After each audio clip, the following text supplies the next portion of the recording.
नमस्कार, आप देख रहे हैं श्रेष्ठ यूपी और मैं आपके साथ हूं शिवेंद्र श्रीवास्तव। लोकसभा चुनाव के पहले फेज में यूपी की 8 सीटों पर 19 अप्रैल को वोटिंग होगी। ये सीटें हैं सहारनपुर, कैराना, मुजफ्फरनगर, बिजनौर, नगीना, मुरादाबाद, रामपुर और पीलीभीत। इन तमाम सीटों का एनालिसिस आज हम अपने इस खास कार्यक्रम में करेंगे।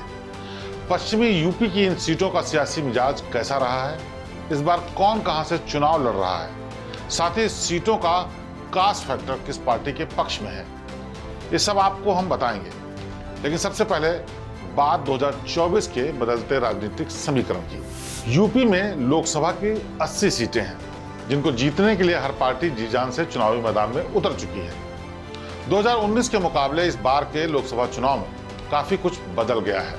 पिछली बार सपा, बसपा और आरएलडी ने साथ मिलकर चुनाव लड़ा था और बीजेपी कुछ छोटी पार्टियों के साथ चुनावी मैदान में थी।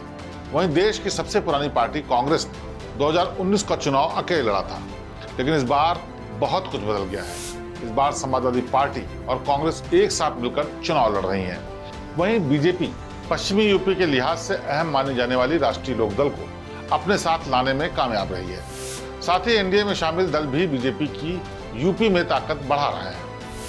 रहा सवाल बीएसपी का, तो बीएसपी ने इस दफा एकला चलो रे का नारा बुलंद किया है।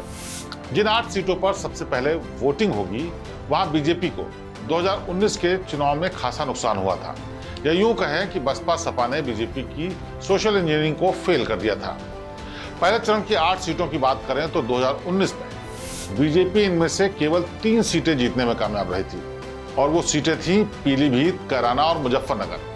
वहीं सपा बसपा यूपी के इस इलाके में 5 सीटें जीतने में कामयाब रही थी। मायावती और अखिलेश की जोड़ी ने रामपुर, बिजनौर, नगीना और मुरादाबाद की सीटें जीतकर बीजेपी को करारी शिकस्त दी थी और जीत का स्ट्राइक रेट 60% के आसपास रहा था। बहुजन समाज पार्टी ने 2019 के चुनाव में सहारनपुर, बिजनौर और नगीना सीट पर जीत हासिल की थी।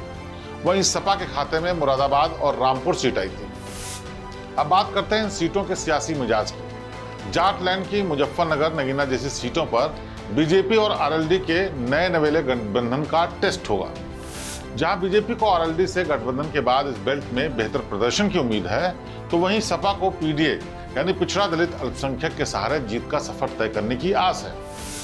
ये जगह है रामपुर, कैराना, बिजनौर। इन सीटों पर इंडी अलायंस की परीक्षा होगी। ये सभी 8 सीटें ऐसी हैं जहां जाट के साथ ही पिछड़ा, दलित और अल्पसंख्यक वोटर हार जीत तय करता है। ऐसे में जहां बीजेपी आरएलडी को क्लीन स्वीप की उम्मीद है, तो सपा को पीडीए फैक्टर में जीत दिखाई दे रही है। 2022 के यूपी विधानसभा चुनाव में सपा और आरएलडी ने साथ मिलकर चुनाव लड़ा था। इसका फायदा भी इस गठबंधन को मिला था। सपा को कमजोर करने के लिए बीजेपी ने आरएलडी को एनडीए में शामिल करवाया था। बता दें कि किसान आंदोलन में पश्चिमी यूपी के जाट किसानों ने बढ़ चढ़ कर हिस्सा लिया था और माना जा रहा था कि जाट बीजेपी से नाराज है। इसी के बाद मोदी सरकार ने 3 कृषि कानून वापस ले लिए थे, जिसकी वजह से यूपी विधानसभा में बीजेपी को कम नुकसान हुआ था। साथ ही माना यह जा रहा है कि चौधरी चरण सिंह को भारत रत्न देकर बीजेपी फिर से जाटों का भरोसा जीतने की कोशिश कर रही है। आपको बता दें कि आरएलडी और बीजेपी पहले ही साथ मिलकर चुनाव लड़ चुकी है। 2009 में दिवंगत नेता अजित सिंह के रहते बीजेपी और आरएलडी ने साथ मिलकर लोकसभा चुनाव लड़ा था। अब आपको बताते हैं कि इन 8 सीटों पर कौन कहां से चुनाव लड़ रहा है और इन सीटों का जातीय समीकरण हार जीत में कैसे अहम किरदार अदा करता है। सबसे पहले बात पीलीभीत की। ये वो सीट है जो सबसे ज्यादा चर्चा में है, क्योंकि बीजेपी ने यहां से अपने सिटिंग एमपी वरुण गांधी का टिकट काट दिया है। योगी सरकार के मंत्री जितिन प्रसाद पर इस बार दांव लगाया गया है। सपा ने यहाँ पूर्व विधायक भगवत शरण गंगवार को मैदान में उतारा है। वहीं बसपा ने पूर्व मंत्री अनीस अहमद खां को टिकट दिया है। इन तीनों दलों के बीच ही मुख्य मुकाबला है। बीएसपी ने मुस्लिम प्रत्याशी दिया है, लिहाजा सपा के कोर वोट बैंक में बीएसपी सेंध लगा सकती है, जिसका फायदा बीजेपी को मिल सकता है। पीलीभीत लोकसभा क्षेत्र में वोटरों की संख्या 18 लाख से ज्यादा है। जातिगत आंकड़ों पर अगर नजर डालें तो मुस्लिम वोटरों की संख्या 5 लाख के आसपास है, किसान वोटरों की संख्या 3 से 4 लाख के बीच और कुर्मी वोट लगभग 2 लाख है। वरुण गांधी ने 2019 में तकरीबन 2.5 लाख वोटों से सीट जीती थी। वरुण गांधी की मां मेनका गांधी भी यहां से सांसद रही हैं। इस सीट को बीजेपी के गढ़ के तौर पर भी देखा जाता है। ऐसे में क्या जितिन प्रसाद वरुण गांधी के जीत के मार्जिन से आगे निकल पाएंगे, इस पर भी सबकी नजर रहेगी। अब पीलीभीत के बाद बात बिजनौर की। बिजनौर उन 2 सीटों में शामिल है जो बीजेपी ने आरएलडी को दी है। आरएलडी ने गुर्जर जाति से संबंध रखने वाले चंदन चौहान को उम्मीदवार बनाया है, जबकि सपा ने ओबीसी वर्ग से आने वाले दीपक सैनी को अपना प्रत्याशी घोषित किया है। वहीं बसपा ने यहां जाट बिरादरी के चौधरी वीरेंद्र सिंह को मैदान में उतारा है। जातिगत वोटर की बात करें तो करीब 5 लाख के आसपास मुस्लिम वोटर हैं और लगभग 4.5 लाख दलित वोटर हैं। इस सीट पर मुस्लिम और दलित मिलकर जीत हार का फैसला तय करते हैं। अभी बीएसपी के मलूक नागर यहां से विधायक हैं। इस सीट की खास बात यह भी है कि पूर्व लोकसभा स्पीकर मीरा कुमार और बीएसपी मायावती यहां से सांसद रह चुकी हैं। अब रुख करते हैं नगीना लोकसभा का, जहां भीम आर्मी के प्रमुख चंद्रशेखर आजाद रावण भी चुनावी रण में है, जिसके चलते चौतरफा मुकाबला होने की उम्मीद है। बीजेपी ने नाहदौर के विधायक ओम प्रकाश को मौका दिया है तो सपा ने मनोज कुमार को चुनावी मैदान में उतारा है। वहीं बसपा ने सुरेंद्र सिंह मेनवाल को अपना प्रत्याशी बनाया है। नगीना सीट सुरक्षित सीट है, लेकिन इस सीट पर मुसलमानों की संख्या सबसे ज्यादा है।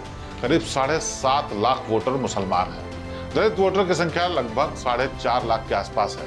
लिहाजा इस सीट पर मुख्य रूप से दलित और मुस्लिम वोटर निर्णायक होगा। अब बात करते हैं कैराना की। पश्चिमी यूपी की यह सीट हिंदुओं के पलायन के चलते सुर्खियों में रही है। ये इलाका हिंदू और मुसलमान गुजर बहुल माना जाता है। सपा ने इकरा हसन को अपना उम्मीदवार बनाया है तो बीजेपी ने प्रदीप चौधरी को टिकट दिया है।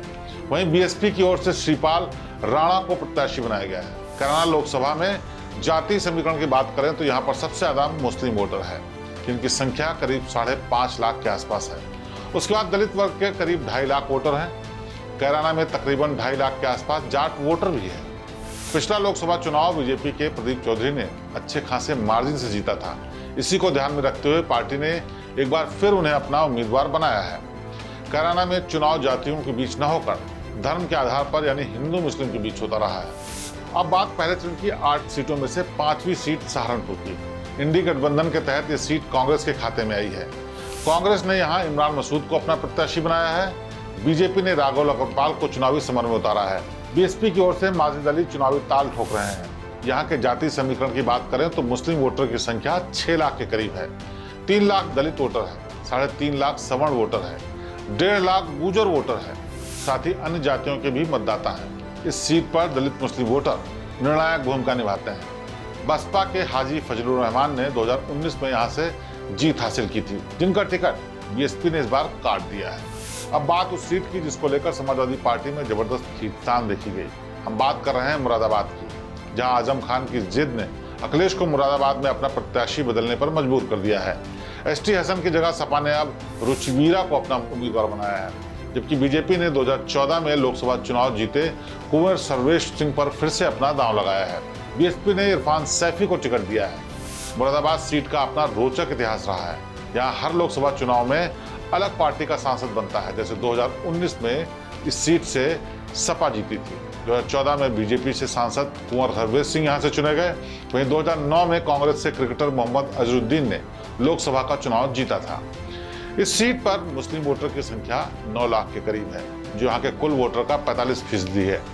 दूसरे नंबर पर यहाँ दलित वोटर आते हैं, जिनकी संख्या 2.25 लाख के करीब है, जो कि कुल वोटरों का 10% है। इसके अलावा बाकी जातियों के वोटर भी हैं, लेकिन निर्णायक भूमिका मुस्लिम दलित वोटर ही निभाते हैं। अब बात उस सीट की जो बीजेपी के लिए नाक का सवाल बन गई है। हम बात कर रहे हैं मुजफ्फरनगर की। यहाँ बीते 2 चुनाव बीजेपी के संजीव बलियान ने जीते हैं। 2019 में यहाँ आरएलडी के दिवंगत नेता चौधरी अजीत सिंह संजीव बलियान के सामने थे और बीजेपी आरएलडी के बीच जीत का अंतर महज 6,526 वोट का रहा था। एक बार फिर से मुजफ्फरनगर से बीजेपी ने अपने जाट चेहरे संजीव बालियान को तीसरी बार मौका दिया है। सपा ने चौधरी हरेंद्र सिंह को अपना उम्मीदवार बनाया है, जबकि बसपा की ओर से दारा सिंह प्रजापति चुनावी ताल ठोक रहे हैं। मुजफ्फरनगर लोकसभा सीट पर अगर जातिगत आंकड़ों की बात करें तो इसी सीट पर लगभग 5 लाख मुस्लिम वोटर हैं, 2 लाख दलित है और 1.5 लाख जाट वोटर है। 1,30,000 कश्यप, 1,20,000 सैनी, 1,15,000 वैश्य और अन्य जातियों के वोट हैं।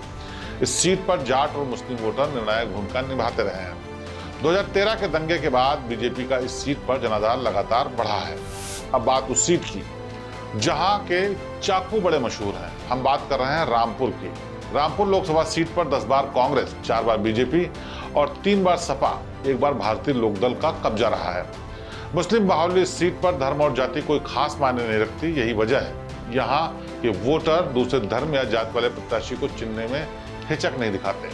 घनश्याम सिंह लोधी को एक बार फिर से बीजेपी ने भरोसा दिखाया है। उपचुनाव में लोधी ने इस सीट पर जीत हासिल की थी।